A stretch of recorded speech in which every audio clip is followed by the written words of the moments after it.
This is the Hope Not Note podcast, where we answer your questions and share inspirational stories to fill your soul with hope. Our mission is to empower hope to those who have been plagued by nope. I'm Dr. Dylan Caswell. And I'm Brandy. And we're here to bring you out of the nope and into hope. Welcome to the Hope Not Note podcast. Thank you so much for tuning in. Thank you. Thank you. It's just like making noises in the background. I know, that's fine. It's very joyful. I want to invite any of our new listeners. If you don't know how we work at the Hope Not Note podcast, sometimes I like to kind of sprinkle it in, but basically we answer your questions. And so if you have a question, you can submit it on our website, send us a DM on Instagram, and we would love to have an episode dedicated to that question. And so we do that. And then typically we share a story of hope at the end of each episode. And so make sure you stick around to hear our hope stories. That website is hopenotnope.org. Oh, Please keep your hands and feet in the ride at all times. Or not, because putting your hands up. Put them out, let them shout. Yeah, exactly. Yeah. Exactly.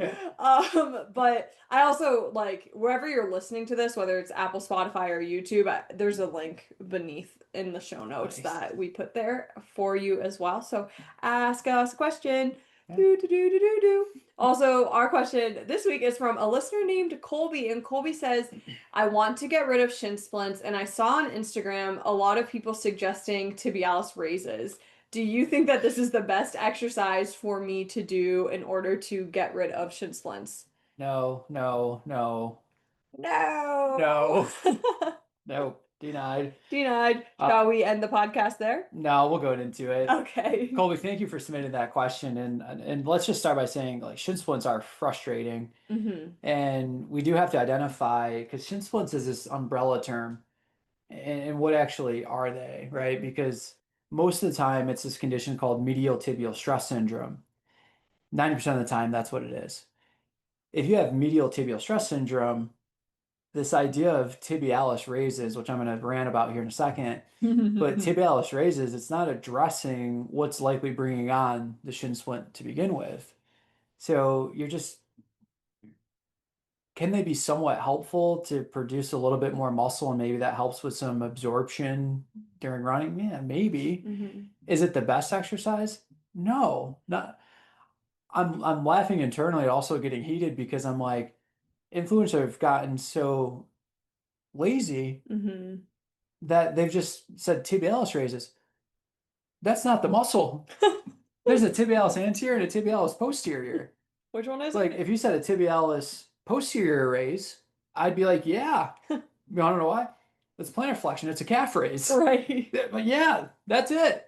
But instead they just say tibialis raise. Right. Like, and you know what video they're suggesting. Yeah, right? Yeah, where you're just sitting back and you're just lifting your feet or your toes up. Your toes up, yeah. The air, and tibialis raise. Like, let's name them give the muscle respect. Yeah, give the muscle respect. Gosh. Also, it's tough because I don't want to say we've all been there, but as a person who was not in the sports, field for a while, I definitely looked on Instagram for some inspo at times for different injuries or just different workouts and things like that. And you pull up an account and you see like, oh, this is what they're suggesting, and maybe you cross-reference it to another one and another one.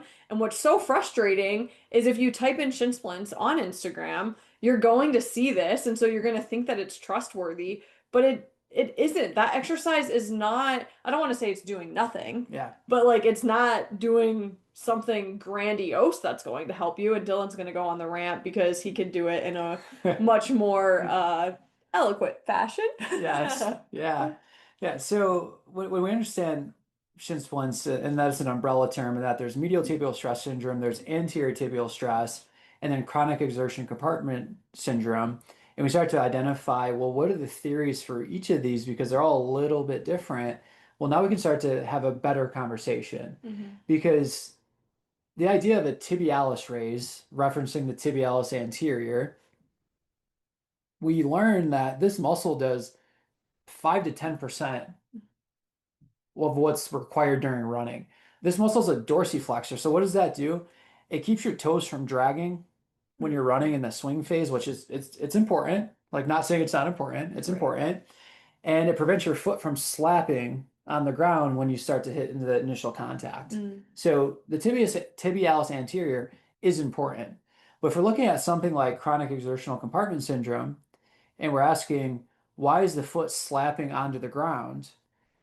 It's not because the tibialis anterior is weak, it's because the fascial tissue in there has become non-compliant, in which the compartment is being filled with pressure, and the Mm. nerve talking to that muscle is not doing well, Mm-hmm. right? So that's a different type of scenario than what most of shin splints are, which is a medial tibial stress syndrome. Again, 90% of that of shin splints are medial tibial stress syndrome. So in medial tibial stress syndrome, the leading theory is that it's not a muscle that's pulling on tissue around the shin bone. The leading theory is showing that when you're running, and specifically in the mid stance of running, there is compressive forces that go in through the shin. That compressive force, what's going to happen is the shin is naturally going to bow in order to withstand those forces. In that bowing, there's a bit of a shear force that happens. What prevents that shear force? Not the tibialis anterior, Mm. that again does 5 to 10% of what's needed for running. What's going to prevent that shear force is the calf, the triceps suri, which is the soleus part of the calf, and then the gastroc, a little bit more important because the soleus is the powerhouse. The gastroc is powerful, but it's a two joint muscle. The gastroc actually goes up over the knee and then down and attaches underneath the heel. The importance of that is that being a two joint muscle is that it helps prevent the shear force. The shear force is the area that gets stressed on the shin. What ends up happening is that the bony cortex of the shin, the bony breakdown outpaces bony formation because of the stress and repetitive stress over and over and over again. Mm. So how do we get rid of shin splints? Well, first, we have to talk about load management. Yeah. We need to take a break from the activities that are creating it. Mm-hmm. And those tend to be rucking, running, jumping, marching, Mm-hmm. all these things that are high impact, but also have a high calf output, Mm-hmm. right? We got to look at it and go, okay, this needs some work. So we need to take a break from those high impact based activities. During that break, that doesn't mean complete rest. Yeah. Keep training other parts of your body. And then what do we need to focus on? We got to focus on calf strength. And we got to look at the continuum of training of we need to build calf endurance first. And typically the research studies will use this 3 sets of 12 to 15 using a TheraBand of pressing into it. You can use the hardest TheraBand that there is, and you're still underloading this muscle. Mm. It's one of the few muscles in the body that's a type 2 lever, meaning it has biomechanical advantage, meaning that it can lift a lot of load. Mm-hmm. And it needs to be loaded because when we look at running, we're looking at about anywhere from 8 to 11 to 13 times body weight that the calf is producing. If you're sitting there pressing into a TheraBand, that's not even 1 times body weight. We get to a calf raise, a double leg calf raise, that's still not 1 times body weight. We get to a single leg calf raise, we're closer to 1 times body weight. We got to load it, Yeah. right? Like I love using the sitting calf raise machine. Mm. I love using leg press with the knees extended and then loading the calves through that. But the calves can move a lot of load when they're trained and they need to be trained. So not only will you get a better performance outcome because the calf produces about 60 to 70% of the forces for running, Mm. you're going to perform better and your shins are going to be happier because they're preventing the shear force that's happening. Yeah. And the research is interesting too because a stronger calf can produce more of compression, but it prevents the shear force, which makes it optimal to preventing a shin splint, given that it's medial tibial stress syndrome. So why the heck did tibialis raises? Why is the tibia anterior getting blamed? It's a muscle that people didn't know about. Like everyone's heard of the calf. You Mm-hmm. hear the tibia anterior and it's like, That whoa, sounds so that's what's cool. going on. It's like piriformis syndrome. People have heard of the glutes, but then you hear the piriformis and it's like, whoa, Yeah. haven't heard of that muscle. I haven't trained that muscle, so I must have to train that one. It has close proximity to where the shin splint symptoms typically are. Yeah. So it gets blamed, and it's basically the equivalent of saying, my eyebrows are near my head. I have a headache. The reason I have a headache is because of my eyebrows. Just because they're there doesn't mean that they're causing that. Shave off your eyebrows. Does your headache go away? Nope, still there. Why? Because something else is creating it that needs to be addressed. Yeah. So, Yeah. Well, and correct me if I'm wrong, but the calf is like the strongest muscle in the human body or one of them. so the The soleus, which is soleus. part of the calf, because the calf itself is the triceps surae, which is the gastroc, the gastrocnemius, full name, and the soleus.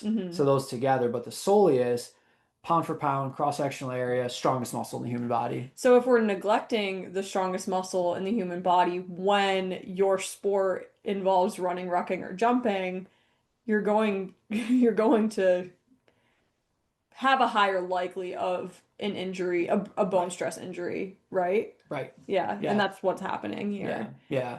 And that's it used to be this idea of is it a traction-based injury to the periosteum on the shin from muscles pulling on it?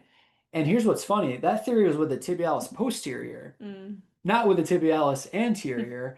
It was the influencing world and the runners that started bringing up the idea of tibialis raises. It's like, no, you're missing it. It's the tibialis posterior, which Right. is important for maintenance of the arch in the foot, and it helps in plantar flexion. It's not as powerful as the calf, but it does assist in that motion. Mhm. So it's like, all right, even if we thought that this was a tib posterior injury, it wouldn't be managed with a tib anterior raise Yeah, or a tibialis raise. right. So, Yeah, that's a great point. I think too, I know every athlete that I know that runs or rocks is not going to like that advice though. Like right. you don't like hearing like, hey, the solution is to break from activity Yeah. or like if you if you are okay with that, you're okay with that for like a day or two. Yeah. But the reality is like you probably need a lot more time off than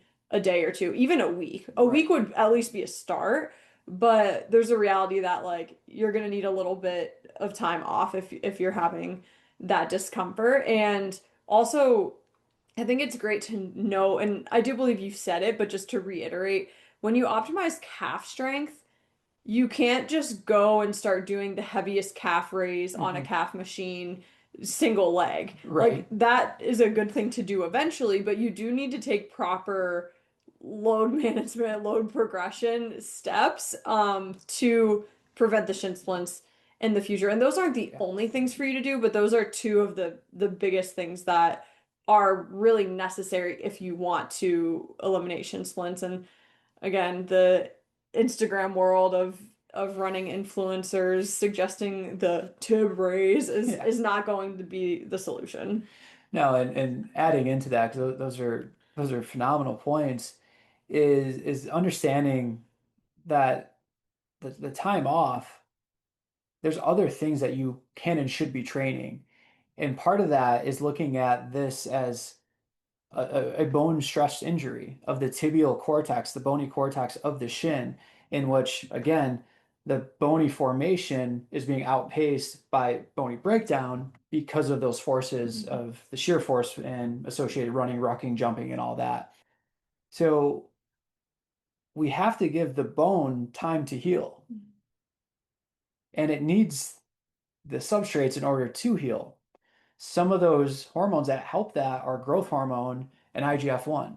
And there's other ones too, but those are two of the big players. Those things come out during deep sleep and during exercise.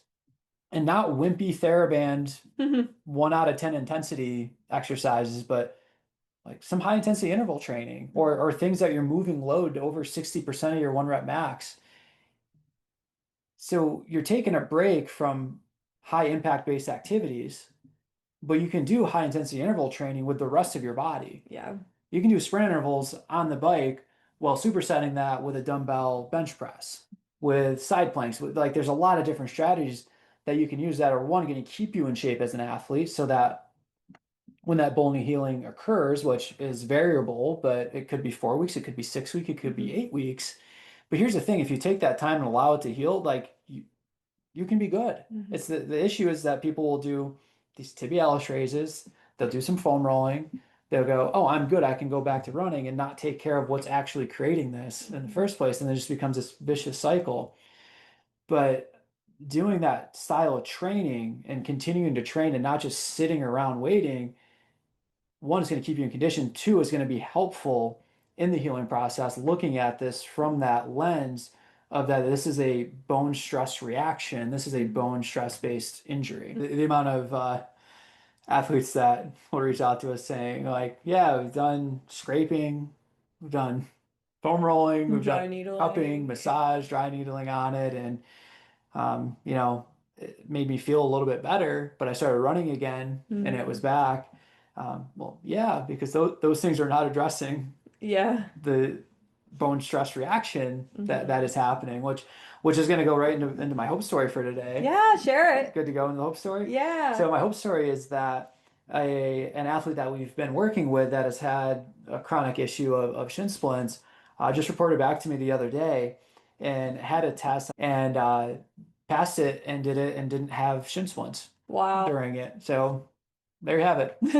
The hope story is this works. Yeah, So. yeah, and like, and it was a physical test, Mm-hmm. and yeah, he did it, and again, like he'd done a bunch of different things except for the things that are actually going to move the needle Right. forward. And once we got to those things, there's still some work that needs to be done, but like incredible progress, Yeah. and it's just cool because it's a very frustrating condition, Mm-hmm. and part of the frustration is that the theories still are competing with each other. Mm. So the research that's coming out, they haven't agreed on the theories yet. So one camp is saying one thing, another camp is saying this other thing. Yeah. But the camp that we're aligned with this being a bone stress reaction theory, their methodology, their research, their statistics, like the data is better. Mm-hmm. And the reason like we should treat it that way anyway, Mm-hmm. because we got to look at the risk versus the benefit of it. And so there's a lot of confusion, there's a lot of frustration for the athletes, and that's why we have the company Hope Not Nope, is to help get rid of that frustration Mm-hmm. and replace it with a framework that's going to allow you to achieve the goal and give you the self-agency to do that. Yeah, exactly. Yeah. Booyah. Thank you for that question. Thank you to Mm-hmm. anyone that's a first time listener. Thank you to our long time listeners. We love our community and the questions that come in, and we welcome everybody with open arms. And the arms and legs are allowed to move outside the vehicle Yes. during it for celebration, but keep your seatbelt on. Yeah, definitely seatbelts. All right. Oh, another hope story. Just driving the other day. It was so funny. Just I haven't seen this that often anymore, but little girl just stick her hand out the window and just waving to any car that was going by. I know there's like some danger to that and probably like shouldn't recommend that, but it was cool to I love see it. the I like waving recommend to it. cars. So yeah. Oh, that's so sweet. How Yeah. fun is life? Yeah. But thank you for listening. Have a great week, and remember, every day is not just a day to be hopeful, but an opportunity to become hope. The Hope Not Know podcast is meant for educational, informational, and personal development purposes only and does not constitute any health or medical advice. If you're looking for specific advice, connect with us to work with a Hope coach. The Hope Not Know podcast shall not be liable or responsible for any loss or damage allegedly arising from any information or suggestions in this podcast.